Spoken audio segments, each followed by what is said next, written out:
welcome to WHIT Influence. This is where I share insightful tips for influencers and content creators.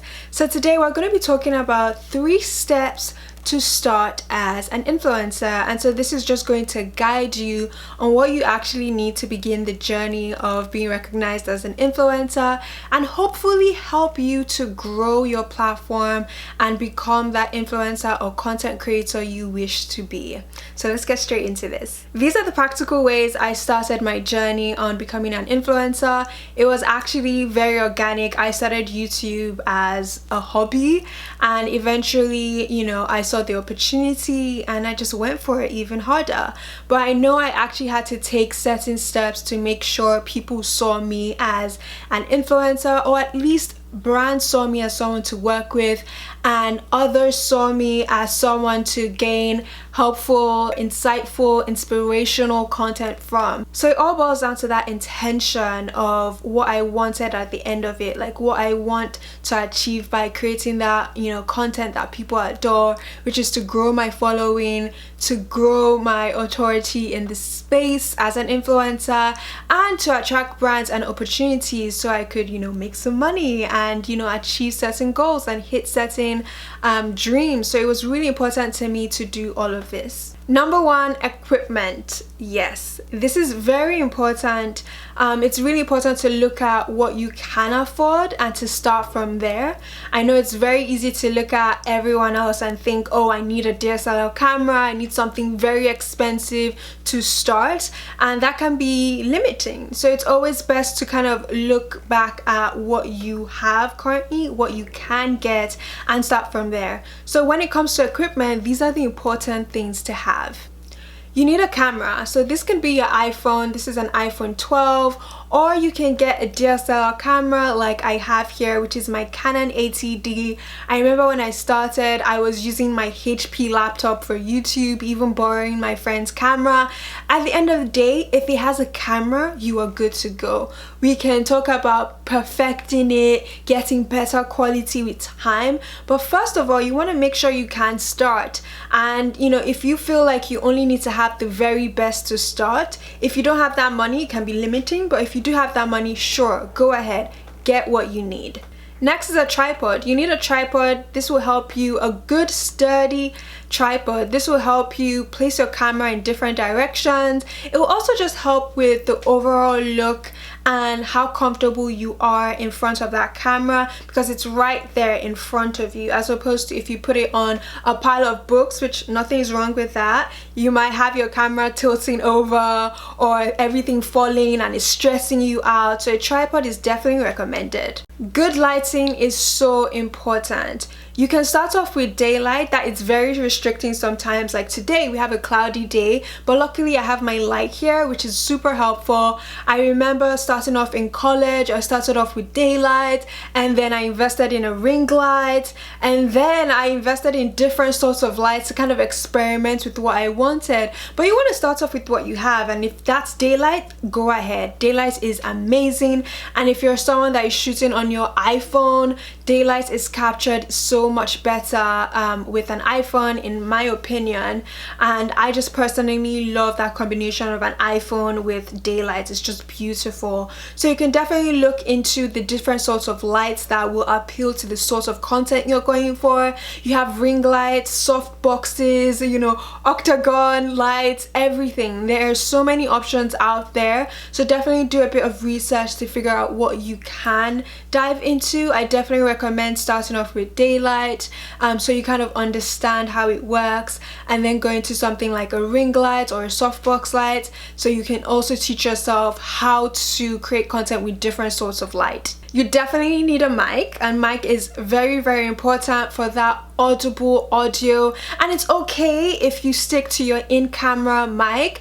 I know I did that for quite a while, like for a majority of my content creator influencer life. I was just using the mic that the camera had, but I know that if you want to take it up a notch, if you want to show something extra, you definitely need to look at a mic. It definitely helps with that audio, with that clarity clarity, and it also helps with not capturing every single noise but just the one that's directed at it. And my mic is directly on top of my Canon 80D, and it's a Rodeo mic.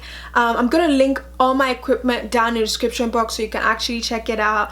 I do encourage you to do your own research. Don't just buy what people recommend, because you might actually buy something that doesn't suit the source of content you actually create, or doesn't meet your own content idea. So it's very important to do your research. Definitely look and see what others in your field are using, but you know, make sure you're making the decision that suits the source of content and the sort of person you are. Finally, after we have created amazing content, we definitely need an editing software, and this could be Final Cut Pro or iMovie or InShot if you're looking at video content. And if you're looking at photos, you can also use InShot. You can use Lightroom, VSCO Cam, or Visco. So you definitely want to look at the options out there. Final Cut Pro, you have to cough up a good amount of money, which is $300, I believe. But iMovie is free, so my recommendation is always starting with the free option so you can learn, and when you feel like you've learned enough or you want to be challenged more, then go into the paid option. So the goal of starting as an influencer and buying your equipment is starting off with what you can so you are not frustrated. Now the thing is, if you're spending so much money on a DSLR camera, a new lens, you know, amazing lights, you know, editing software, and you know, you think it's magically gonna make that content what you want it to be, you're gonna be frustrated, because you're gonna find out you actually have to learn how to use these gadgets, understand how they all work together to deliver something that actually satisfies you and also is appealing to other people. So for me, my easy way of telling people to start is to start with the cheaper option, the cheaper free option, and then learning and growing, researching, and just, you know, truly understanding how these things work together. Like I said, an iPhone is the easiest option because, you know, it's not so complicated as a DSLR camera where you have to learn things like the ISO, the f-stop, the aperture, the shutter speed, and you know, learn how they all work together with your lighting and, you know, the camera setting that brings out the best skin tone for you. All of them definitely work together, and it's so much easier to start something simple one by one. When I started creating content online, I literally just started with my HP laptop and daylight, and as I progressed, I saved up for a camera. I think it was Canon 60D, and I was still using daylight with that Canon. And then once I learned everything that had to do with the camera, I now felt comfortable to actually get a ring light, and then I upgraded my cameras, my lenses, I got a mic. These things come in waves and in steps. Don't feel like you need everything all at once to start. Start with whatever you have. If that's just your iPhone or whatever camera you have, start. There is daylight, you're sorted. iMovie is free, get that. A tripod, get that. Maybe even if you have to put it on a pile of books to get what you need on a chair, do that. Do what will help you just begin the journey of getting there, because it's definitely not something that happens overnight. Now, my second point is content focus. You want to think about what sort of content do you actually want to share. A lot of people are between pictures or videos. A lot of us are also between both, and so it's you understanding what sort of content best suits you. I started off with video content on YouTube, which is actually harder but that was what was around at the time. It was YouTube, and then when Instagram came up, I joined Instagram, and I expanded my picture style, my picture content. So it's definitely you figuring out which one do you want to start off with. You can start off with both.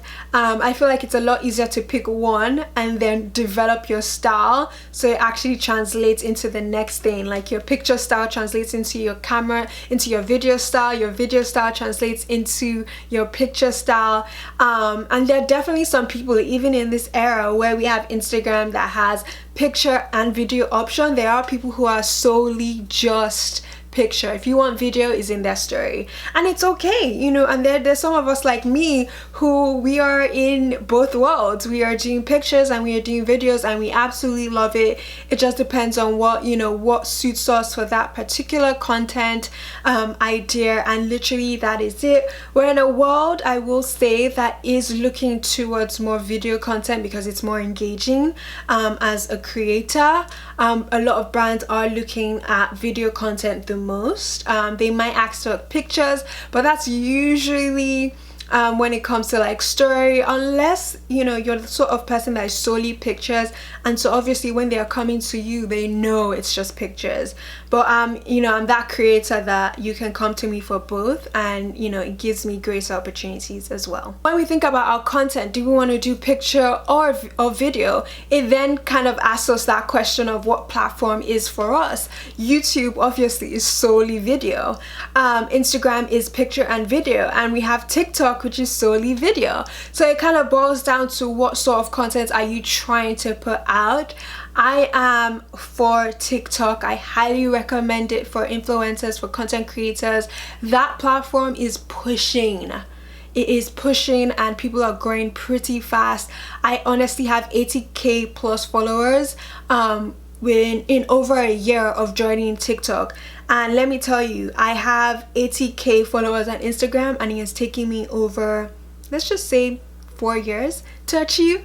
And I'm on YouTube, and I only have 30k followers, which has taken me over 4 years to achieve. So it just kind of shows you, and I'm using 4 as like the light number. I've been on here for quite a while.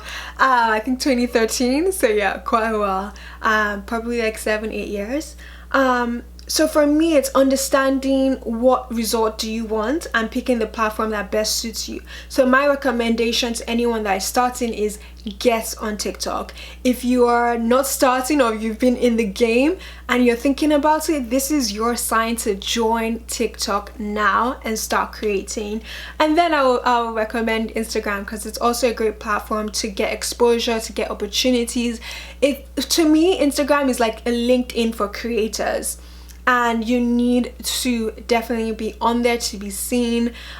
Post pictures, post whatever, put in your bio who you are, so people know what you can deliver for them.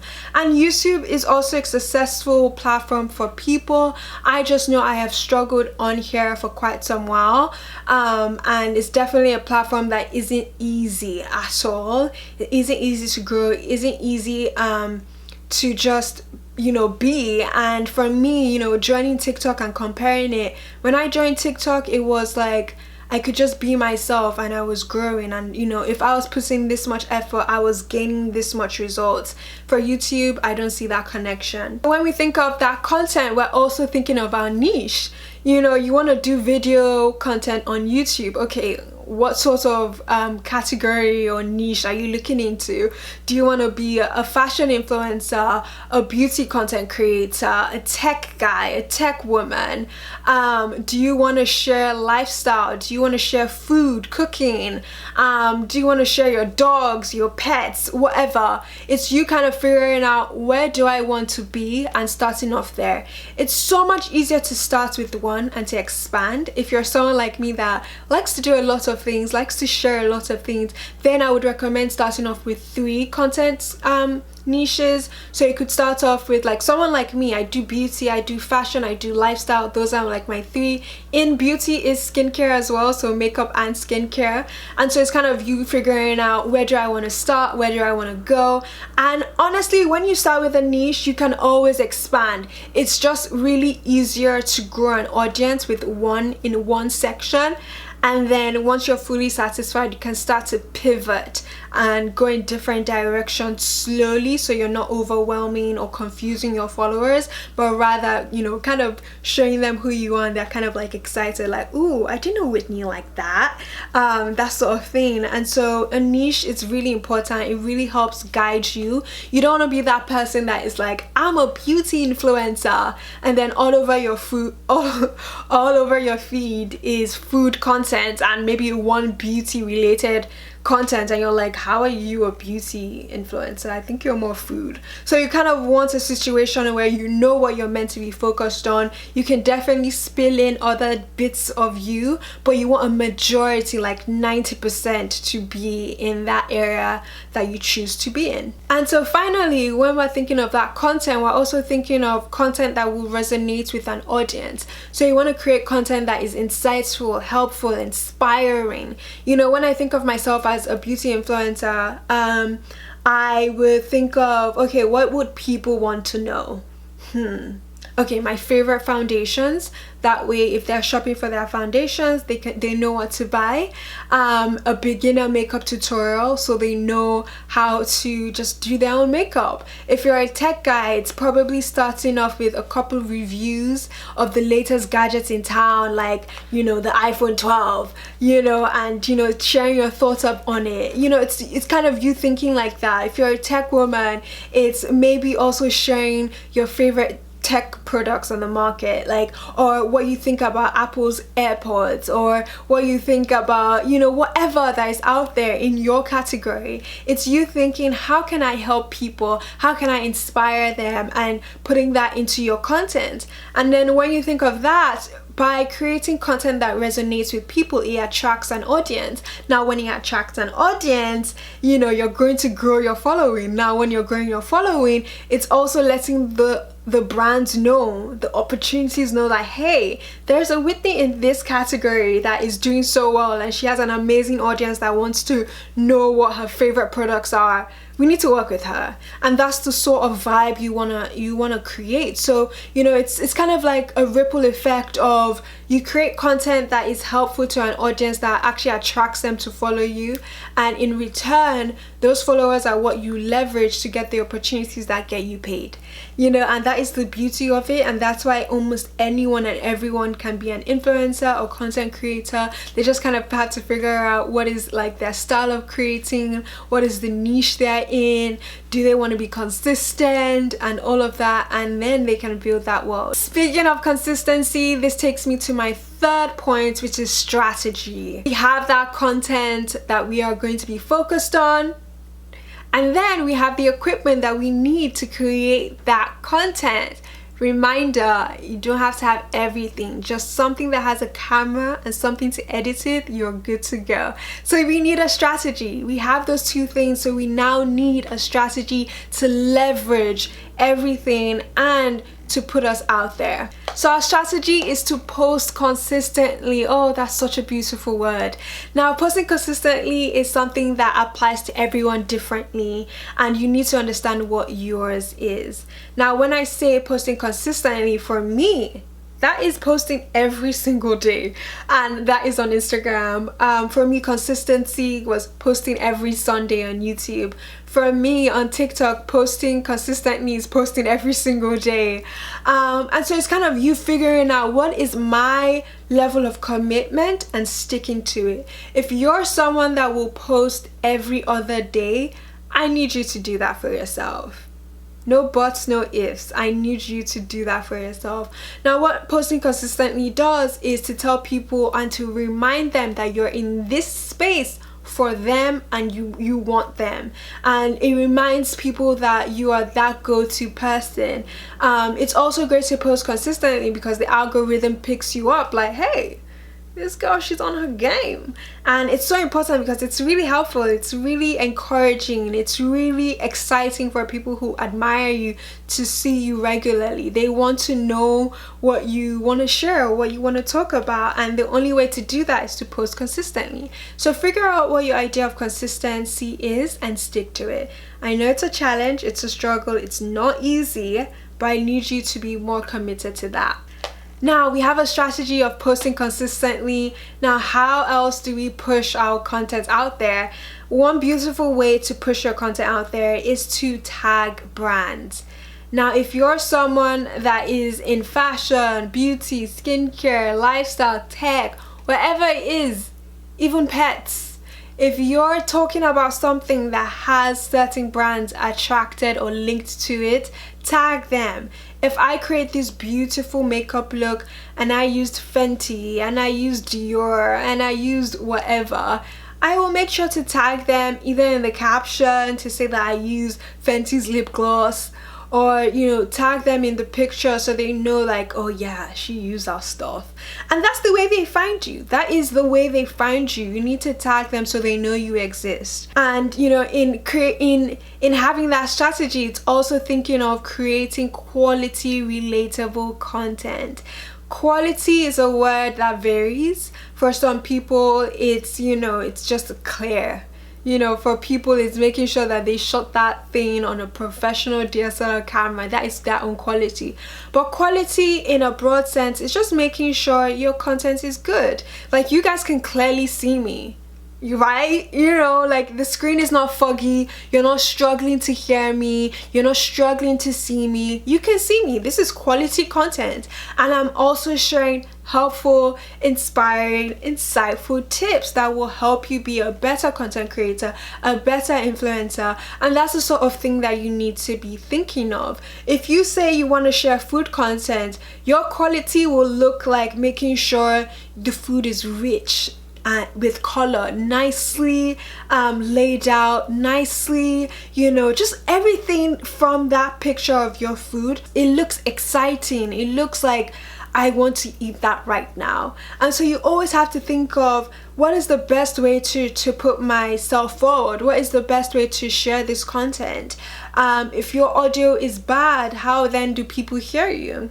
If your screen is foggy or dirty, how then do people see you? Quality doesn't have to be the perfect setup. It just has to be a way where people can at least watch and understand. And I know when you think of TikTok, it just shows how the definition of quality varies. There are people that they are in the messiest room, but like what they're talking about or what they're doing is more captivating, and that is quality. And that's why it's so important to understand what you need to do that actually puts you forward and what platform you're on.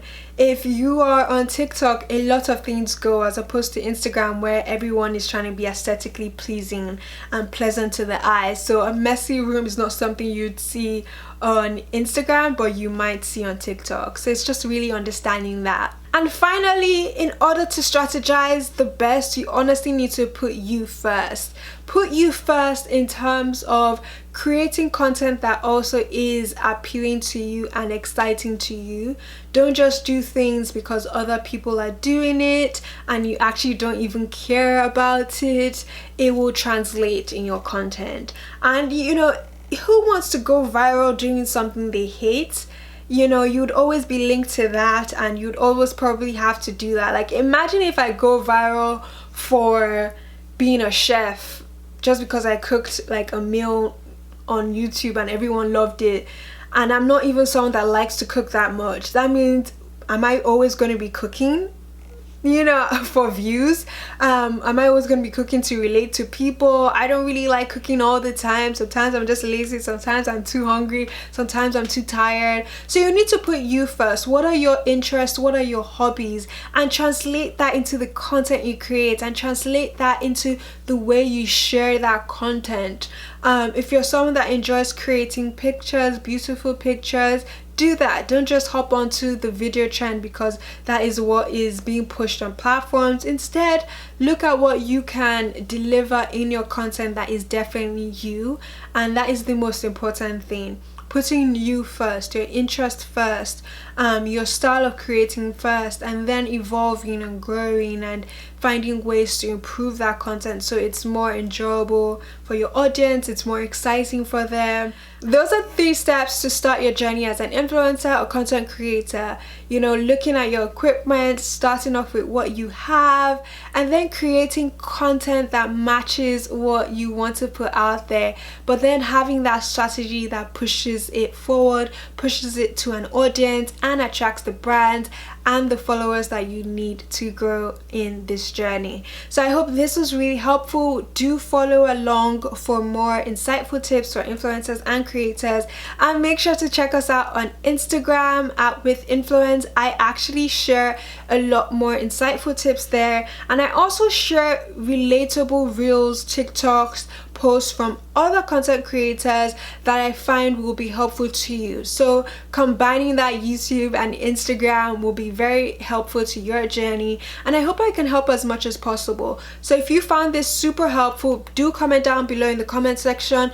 Honestly, knowing that you find videos helpful really helps me to create even more better videos, and it's a great way to connect. Also tag a friend below or share this video with other content creators or influencers so we can all grow together and be amazing in this beautiful world that is social media and creating. I'll catch you guys next time. Bye.